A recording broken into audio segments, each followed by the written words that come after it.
The ground had thawed enough to break her heart. She stood at the edge of her field in early April, boots sinking slow into the soft Nebraska mud, and looked out at the quarter section that was supposed to be her future.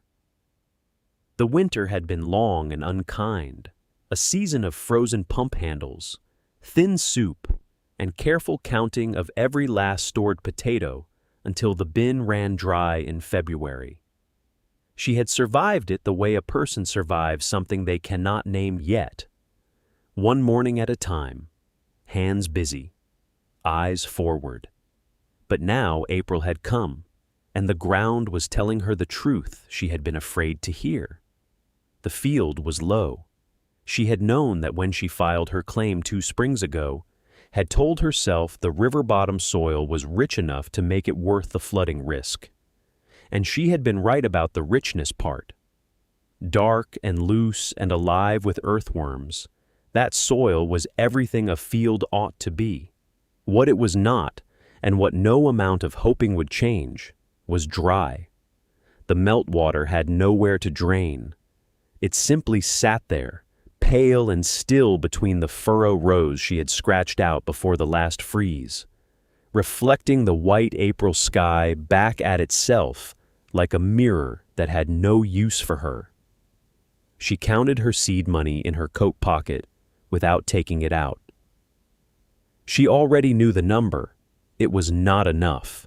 Not enough for the amount of seed it would take to plant that field even halfway properly, and certainly not enough to repair the broke-handled plow she'd need to open the rows deep enough to matter.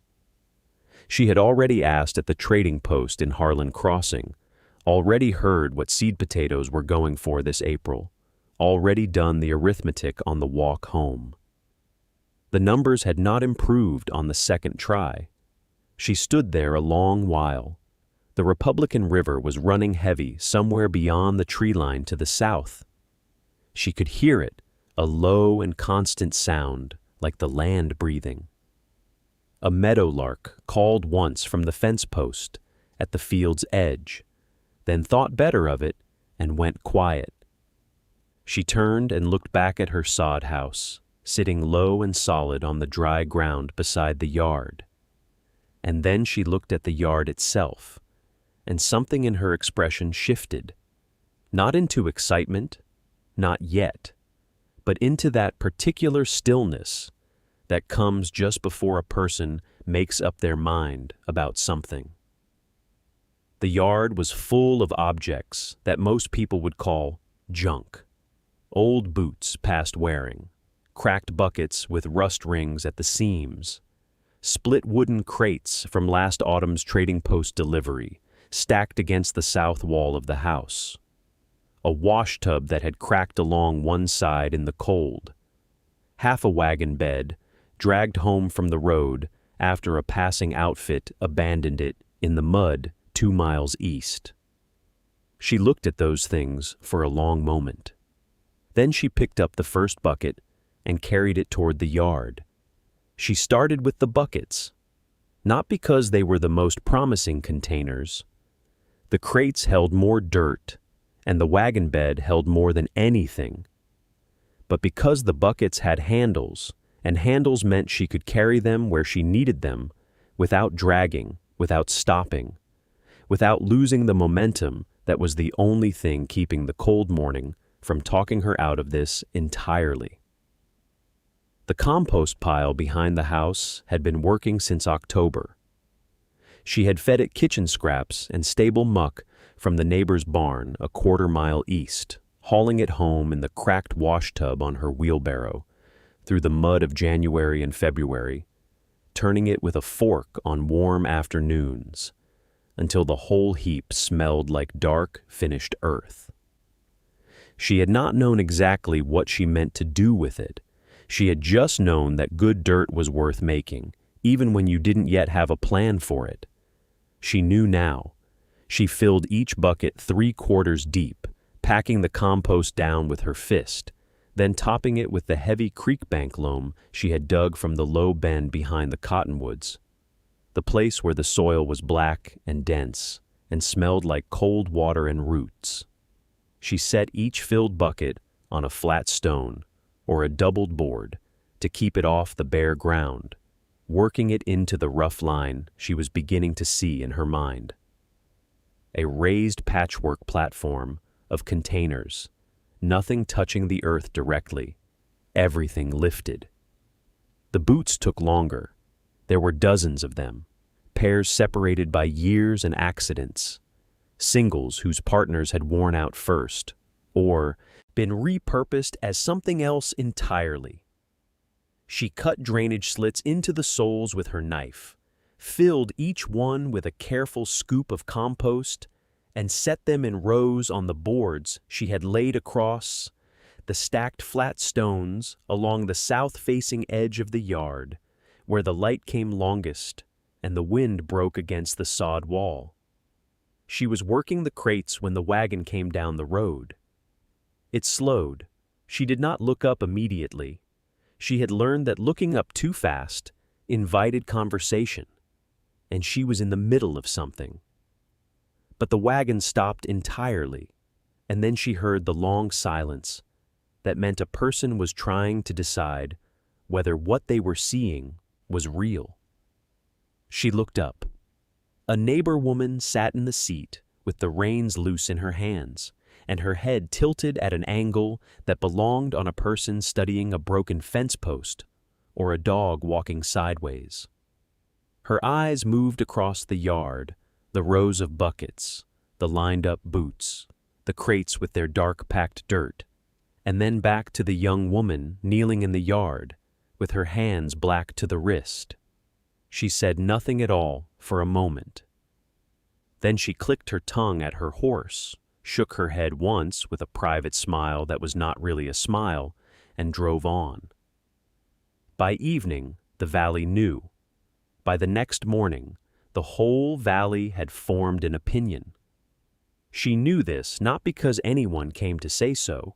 They were too polite, or perhaps too entertained, for direct address, but because she could feel it the way you feel, weather coming in off flat country, a pressure in the air, a quality of attention. When she walked to the creek with her water pail, she noticed a man pausing too long at his fence line. When she returned, a pair of children had stopped at the road's edge and were watching with the frank, unblinking curiosity that children apply equally to circus wagons and dead snakes. She let them watch. She had work to do. 3 days she had given herself. 3 quiet days to press every seed eye into every waiting vessel, and she meant to use them well. The boots came first because she had the most of them and because their narrow openings required the most care. A finger's width channel pressed down into the dark soil, the cut potato piece laid in gently, the dirt folded back over it like tucking something to sleep. 1 boot, 2 eyes. She worked her way down the row, her knees on a folded feed sack, her hands moving with the deliberate, unhurried rhythm of someone who is not performing but simply working. There were 64 boots of various sizes, men's, women's, 1 small child's, that had come apart at the sole and was held together now by packed earth from the inside. The buckets took the second day, cracked along the sides, some of them, or missing their bales entirely, rusted through at the bottoms in ways that she had turned to advantage. The drainage was better than anything she could have bored herself. 3 eyes per bucket. She pressed each one in with her thumb, learning the different textures of the soil as she went, the way good compost gave slightly, like bread dough, the way rockier pockets resisted and had to be coaxed open. The crates and the wagon bed took the 3rd day. More surface area, more eyes, more care. On none of these days did she feel uncertain. There was a memory she kept returning to as she worked, the way you return to a handhold on a steep slope. Last April, a rain had come in sideways for 2 solid days and left standing water across the low field for nearly a week afterward. She had watched it from the doorway of her sod house, that flat brown mirror sitting where her garden ought to be, and she had noticed a thing. The old boards stacked near the fence, the flat stones lining the east wall, the broken crate she had shoved up against the woodpile, all of them dry. Elevated even by inches, they had escaped the pooling entirely. She had not planned the boot garden in that moment, but the observation had gone somewhere inside her and stayed there, patient, waiting for a use. This was the use. By the end of the third day, she had planted 293 vessels. 7 days after the last seed eye went into the ground, the boots began to show green. Not all at once, that was never how growing worked, and she knew better than to expect it. It started at the east end of the platform, where morning sun hit first and held longest. A pair of square-toed field boots someone had left at the trading post scrap pile 3 winters back. A single pale shoot, barely the width of a darning needle, pushing up through the dark soil like a question asked quietly. She crouched beside it for a long moment, said nothing, and moved on with her watering pail. The pail was dented on one side and had a handle she'd rewired herself with salvaged fence wire. It held just enough to do 10 containers at a careful pour, which meant she made the circuit of the platform many times each morning, the way a mill wheel makes its turns, not hurrying, not stopping, just continuing. Each pour was measured, not by cup or count, but by feel, the soil darkening to the right shade before she moved on. She had learned water the way you learn a neighbor's moods, what it looked like when it was enough, what it looked like when it was being wasted. She was 3/4 through her morning round on a Tuesday in late April when she heard them coming up the road.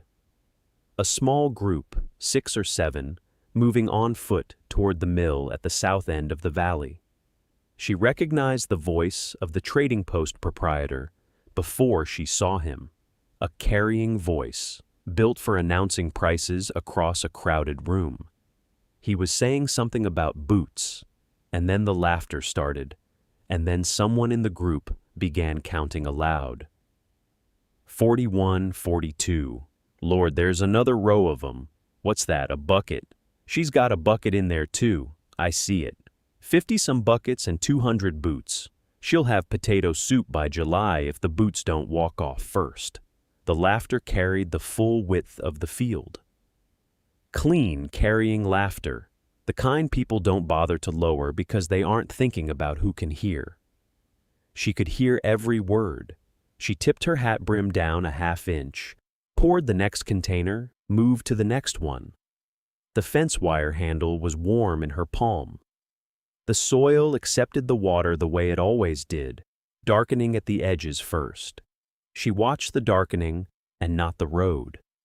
The counting continued for a while, then the group moved on toward the mill, and the sound of it thinned and was gone, replaced by the ordinary sounds of late April. A killdeer somewhere near the creek, wind moving through the new grass at the field's edge, the quiet drip of water settling down through dark soil into the roots of things just beginning. She finished the circuit, set the pail down on the flat stone she used as a step, went inside and started the stove for her noon meal. 2 weeks passed the way April weeks do on the Nebraska bottomland. Slowly at first, then all at once. The mornings dropping their cold and the afternoons warming into something almost forgiving. She checked the containers every morning before the light was fully up. That was the private hour, the one that belonged only to her, and whatever the night had left behind.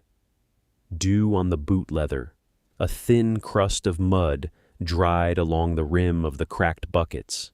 Sometimes the small pressed track of a mouse that had investigated and moved on. She checked, and she waited, and she did not let herself expect. Then, on a Tuesday morning, 14 days after the last planting, she came around the corner of the sod house with her coffee tin still warm between both hands, and she stopped. One boot near the end of the third row had something green in it. She walked to it, the way you walk towards something you don't entirely trust yet. Knelt down. It was a shoot, pale as new celery and slightly translucent in the low light, curled at the tip the way they always curl before they decide to straighten, not wider than her smallest finger, already reaching. She touched it once, very lightly, with the side of her thumb. She stood up and looked down the rows. There were more. She counted 6 before she stopped counting and simply looked, because they were everywhere, dozens of them, green notches appearing at boot tops and bucket rims, and along the split-wood edges of the crates, each one a small flag raised in the same quiet direction, upward, toward the light, toward whatever the sun was offering. She walked the whole circuit of the garden slowly, the coffee going cool in her hand. By the time she reached the far end, the rusted wash tub and the broken wagon bed, there were too many to take in all at once. She had to walk it twice to believe it. Hundreds of shoots, some still folded in half, like small green letters being opened, others already standing nearly straight, confident in a way that made her chest ache a little with something she didn't have a precise word for. Pride wasn't quite right. Relief wasn't either. It was closer to the feeling of being answered. The garden looked, she had to admit, completely ridiculous. A patchwork of cracked buckets and crumbling boots and lopsided crates, all sitting up on their scrap lumber platforms, like something a person had assembled in a dream about gardening. It looked absurd in the way that only honest things can look absurd. Undeniable, functional, a little embarrassing in its plainness. And it was entirely hers.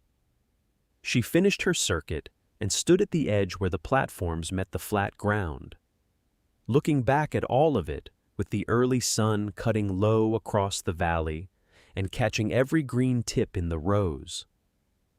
She thought, they are growing. Somewhere down the creek road, she could hear a wagon already starting toward the mill. The wagon she heard was the Pruitt family probably, or the Hendricks, someone moving early to beat the heat that had started settling into the valley with a slow, confident weight. May had arrived without ceremony. One morning the cottonwoods along the creek were bare-limbed and pale, and the next, or so it seemed, they were thick with new leaf and throwing proper shade across the water. The valley woke up all at once, the way it always did, and everyone in it turned their hands to the season. The neighboring fields came alive with purposeful noise. Plows turned long, dark furrows across the bottomland, straight as ruled lines, the kind of rows that announced a person knew what they were doing. Corn went in along the creek bends where the soil ran deep and black. Beans followed. Squash hills rose in careful mounds. Children carried seed bags and walked the rows behind their fathers, and the whole valley smelled of turned earth and the particular green sharpness of things beginning. She kept to her own work. The boot garden needed water every second day when the sky stayed dry, which in May it mostly did, warm and blue and unhelpful. She carried buckets from the creek herself, walking the worn path until it was smooth as a parlor floor, and poured each bucket slowly so the soil in the containers could drink without running off. It was careful work, almost meticulous, the kind of tending that looked from a distance like nothing at all. A woman pouring water on a pile of old junk. She was used to how it looked. A neighbor woman passed one afternoon on the road to Harlan Crossing and slowed her mule to watch for a moment without stopping. The look she wore was not unkind. It was the patient, faintly sad expression of someone watching another person make a mistake they had already made their peace with. She nodded once and clicked the mule on. No words necessary. The boot garden had passed from the category of curiosity into something more settled, a harmless eccentricity, a thing the valley had filed away and stopped troubling itself over, which suited her fine. The potatoes grew with a quiet diligence that matched her own. The shoots she had watched unfolding in the early April light had thickened now into real stems, leafed out and dark green, standing up from their cracked boots and lopsided crates with a kind of steady self-possession. She ran her fingers along the leaves sometimes when she watered, the way she might check the forehead of something feverish, not worried, just attentive. They were not feverish. They were doing exactly what they were supposed to do, in exactly the way she had hoped, with no particular interest in being witnessed. The valley paid them no more mind. The proper fields were green and promising. The boot garden was a settled matter, a closed question, one woman's peculiarity left to itself at the edge of the creek road. May turned warm, the sky held, and the Republican River, a long way north, was quietly receiving more rain than anyone in the valley had yet thought to wonder about. The first rain came on a Tuesday, soft enough that she almost welcomed it. It was the kind of May rain that smelled like relief, cool and green-tinged, tapping the sod roof in an easy rhythm while she sat near the door with her mending. The creek rose a little, the way it always did, and settled. She watched it the way she always watched it, briefly, practically, without alarm. This was normal. This was spring. By Thursday it had not stopped. The sky had changed quality somewhere in the night, thickened from ordinary gray into something heavier, more purposeful, as though it had stopped being weather and started being decision. The rain fell straight down now, no wind, no drama, simply relentless. The creek road turned to paste. The low field behind the Enright homestead went glassy with standing water, and the Enright children stopped playing in the yard. She pulled on her coat and stood in the doorway and looked north. The Republican River was not visible from where she stood. It ran its wide course miles upstream, through country she had never seen. But she knew it the way you know the far end of a thing you are tied to. The valley she lived in was its runoff, its patient receiver, the place where whatever happened up there eventually arrived. And something was happening up there. She could feel it in the way the creek was moving now. Not faster exactly, but fuller, thicker, carrying mud it had not carried before. By Friday morning, the water was in the low field, not flooding, not yet, just present, a thin bright sheet of it, lying across the bean rows like a dropped mirror, catching the gray sky above and throwing it back. She watched a neighbor walk out to the edge of his field and stand very still for a long moment before walking back without speaking to anyone. She turned and looked at her own platform. 2 feet, roughly 2 feet, of stacked boards and flat stones and scrap lumber between the valley floor and the bottom of her lowest containers. She had measured that distance 100 times in her mind since she built it. She had measured it in the abstract, in the theoretical, in the comfortable distance of a dry April afternoon. She measured it now differently. The water in the low field was perhaps 4 inches deep, maybe 5. She told herself it would drain when the rain eased. She told herself the Republican was a long way north. She told herself the shoots in those boots were strong and leafed out, and doing exactly what they were supposed to do. She counted the inches between the rising water and her platform boards, the way a person counts heartbeats when they cannot sleep. Steadily, without wanting to, unable to stop. By Friday evening, the rain had not eased. The creek was over its near bank, and the thin, bright sheet in the low field was no longer thin. She stood in her doorway and held her breath and watched the water find its way toward her. The water came the way bad things often do, not in a rush, but steadily, with a kind of patient intention that made it worse. By Saturday morning, it had reached the base of her sod house and spread out across the low field in a flat pewter-colored sheet that caught no light because there was no light to catch. The sky sat low and gray and full, and the rain continued without drama, without thunder, without any of the ceremony that might have made it feel like something other than a slow erasure. She stood on her boards and watched it happen.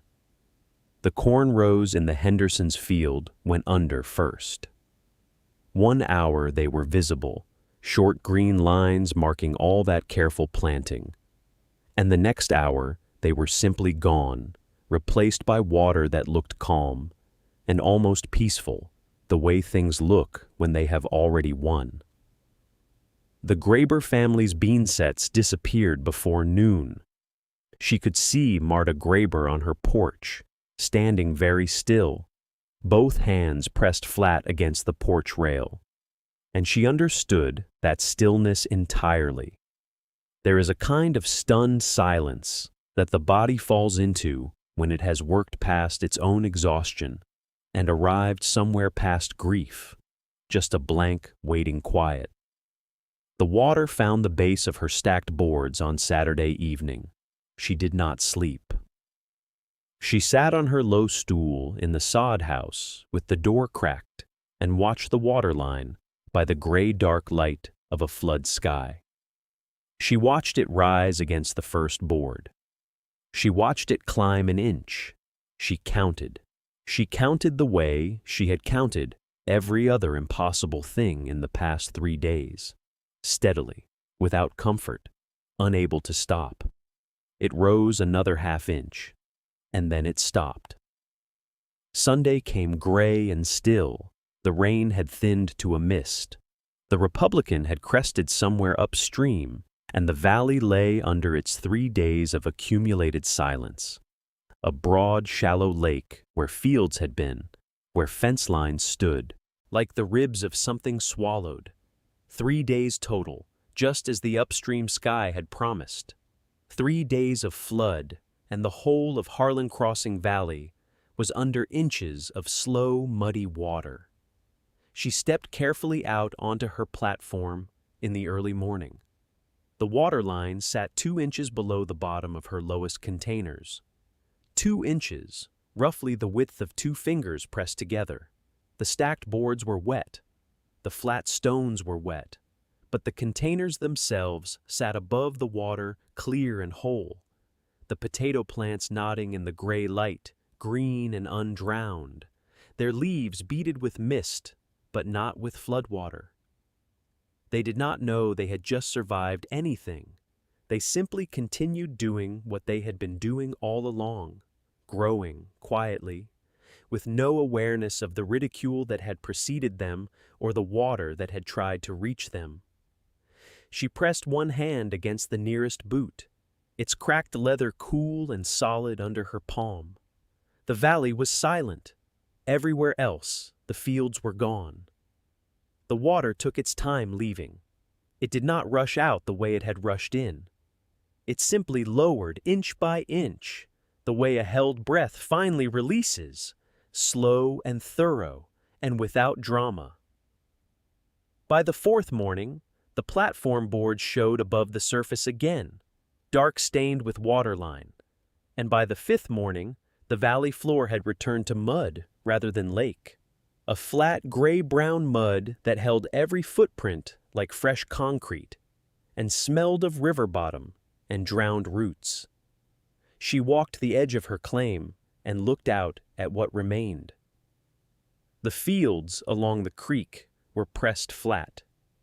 The seedling rows, the ones she had watched her neighbors thin and stake and tend through April, were matted into the mud like paper left in rain. Cornstarts had simply disappeared. Onion sets lay exposed on the surface, their white bodies small and useless. A fence post along the Danner family's eastern line had tilted so far it looked ashamed of itself. She did not let herself feel triumphant. There was nothing triumphant about this. These were other people's seasons, other people's hunger. She looked at the flattened ground and felt something closer to sorrow than satisfaction. She went back to her containers. The early varieties were ready or close enough. She could feel it in the way the potato plants had begun to yellow slightly at the leaf edges, the way the soil in the smaller boots felt dense when she pressed 2 fingers in. She spread a piece of clean muslin across the platform boards and began with the cracked wooden crate nearest the south end.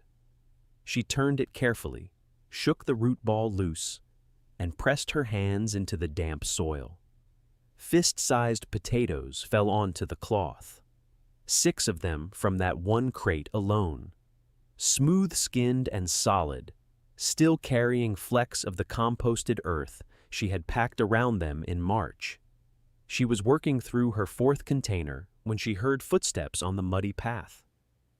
She did not look up right away. The footsteps stopped at the edge of her platform. She knew without looking that it was not a neighbor coming to make a joke. The silence that arrived with those footsteps was entirely different in quality from every other silence this spring. It had weight to it. It had something in it that no one had brought to her gate since March. She looked up. A woman stood there, one of the Creek families. She had a daughter who had watched from the fence once, months ago. She was not laughing. She was not saying anything at all. Her eyes moved slowly from the muslin cloth to the potatoes sitting on it, to the row of containers still waiting on the platform. She set down her next potato beside the others on the cloth. Neither of them spoke. The mud gleamed between them in the pale morning light, holding every step the flood had taken. The woman's name was Ida Schofield. She did not offer it right away. She only stood at the edge of the platform with her hands folded at her waist, watching in a way that was careful and slow, the way a person watches something they have been wrong about and are only now beginning to understand. Then she said quietly, "My field is gone." There was no complaint in it. It was simply a fact, stated like weather. "I know," the young homesteader said. And she did know. She had seen the Schofield rows from the high ground 2 days ago. The neat furrows turned to gray slick, the sprouts beaten flat, drowned before they had ever had a fair chance. She gestured toward the platform. "Come up if you like." Ida Schofield stepped up carefully onto the boards, and for a long moment she simply looked at the containers still waiting, at the potatoes already laid out on the muslin, smooth and whole and real. Her expression shifted in a way that was hard to name, not quite shame, not quite wonder, somewhere between the two, which may be where honesty lives. "These are good," she said finally, touching one with 2 fingers. "They are," the homesteader agreed and kept digging. By mid-morning, there were others. Word moves through a small valley the way water does, finding every low place and filling it. Before the sun had climbed fully, 3 more families had come down the muddy track. They stood at the fence line first, the way people do when they are uncertain of their welcome. She waved them through. They came in quietly. A man from the far end of the creek walked the full length of the platform without speaking, looking at each container, the cracked bucket with its collar of green, the split crate still fat with soil, the old boot standing upright with its tongue folded back, and a cluster of pale tubers nestled below. He stopped at that boot for a long time. He said, "I called this foolishness." "I know that too," she said. He almost smiled. It was not quite a smile, but it was on its way. By noon there were 9 people on or around the platform, and what had begun as witnessing turned gradually into something else. Hands reaching for shovels, neighbors lifting containers down carefully to dump onto the spread cloth, children appearing from somewhere and crouching to sort through the loose dirt for any potato missed. Someone laughed, a real laugh, surprised out of them by the sheer number tumbling from a single crate. Then someone else laughed, not the mocking kind, the kind that arrives when the world turns out to be larger and stranger and more generous than expected.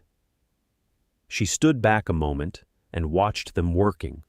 9 people from the valley, helping harvest what they had called trash. And she felt something settle quietly in her chest, the way good soil settles after rain. There was still a great deal of digging left to do. The digging took the better part of the afternoon. She had not expected 9 pairs of hands, and the work moved faster than she had planned for. Containers lifted down, soil turned out onto the spread cloth. Every pale globe of potato counted and set aside with a care that surprised her. The children were the most thorough searchers, pressing their small fingers into loosened dirt with the focused seriousness of prospectors. One small girl held up a potato no larger than a walnut and presented it to Wren with both hands, as though offering something rare. It was rare. All of it was. When the last container had been emptied and the cloth was heavy with the full count, 42 pounds, she would reckon later, turning them in her hands by lamplight. She stood quietly for a moment and looked at what the season had produced. Not from a proper field, not from a south-facing slope with good loam and adequate drainage. From boots, from buckets, from a broken wagon bed and a rusted wash tub, and 300 decisions made in the cold of early spring while her neighbors watched and shook their heads. She let herself feel that for exactly 1 breath. Then she got to work dividing. She had thought through the portions carefully in the days after the flood, while the water was still receding and the full shape of the valley's loss was becoming clear. She knew which families had planted largest and lost most. She knew which had children who would go thin before autumn if there was no replanting. She had sorted in her mind, quietly, the way she sorted seed. By need, by urgency, by what could still be saved if the soil dried fast enough. Each family received a cloth-wrapped bundle, enough good seed eyes to plant a modest late summer patch, with firm potatoes alongside for eating now. She spoke plainly as she handed each one over, which eyes to cut, how deep to set them, how to hill the soil as the plants grew. She did not linger over the gratitude. There was more to distribute. The trading post proprietor came last. She had expected that. He arrived at the edge of the platform alone, after the others had taken their bundles and begun the walk back, down the valley path. He was a large man, and he had a large voice, and he had used that voice freely over the course of the spring on the subject of her boots and her buckets and her peculiar notions about dirt. He stood with his hat in both hands. She held out his bundle without comment. The cloth was tied neatly. The eyes were among the best she had selected. She had made sure of that. He took it. He did not quite meet her eyes when he did. She did not require him to. The potatoes in his hands were enough. They were, in fact, exactly enough. The sun was beginning to lean west over the valley, and there was still the matter of the root cellar to consider. The root cellar came first, before the fence, because she knew the order of things. The neighbors arrived on a Tuesday, the way good intentions tend to arrive, a little uncertain at the door, carrying tools instead of words. She put them to work before they could think too long about what they owed her and what that felt like. A shovel placed in a man's hands is its own kind of conversation, and she had always preferred the kind that ended with something built. They dug into the north slope of the rise behind her sod house, where the ground stayed cool even in August, where the clay ran thick and reliable. She had marked the spot the previous autumn, before any of this had happened, before the flood and the boots and the long season of other people's certainty about her failures. She had marked it with a flat stone set just so. They found it exactly where she said it would be. The work took most of 3 days. She worked alongside them, not apart from them, hauling dirt in the same buckets that had grown her potatoes, fitting the timber frame, packing the walls with sod cut in neat bricks. The fence came after, cedar posts and wire, running clean and square around the yard she had been trying to protect for 2 years without the means to do it properly. When it was done, she stood at the new cellar door in the long evening light and looked back at the yard. The boots were gone. She had emptied and stacked most of them along the fence line, where they would not rot too quickly, thinking she might use them again. The crates were stacked in the barn she did not yet have, but was beginning in her mind to plan.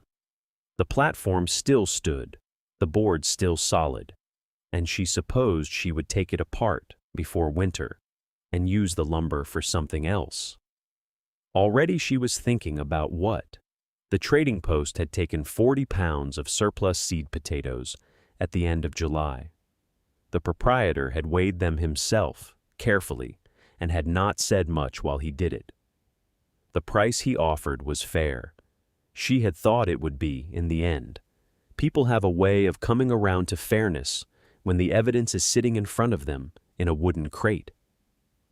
She counted what remained in the cellar in her head, the weight of it, the smell of cool earth and stored roots, the certainty of it, and felt something settle in her chest like a stone finding the bottom of clear water.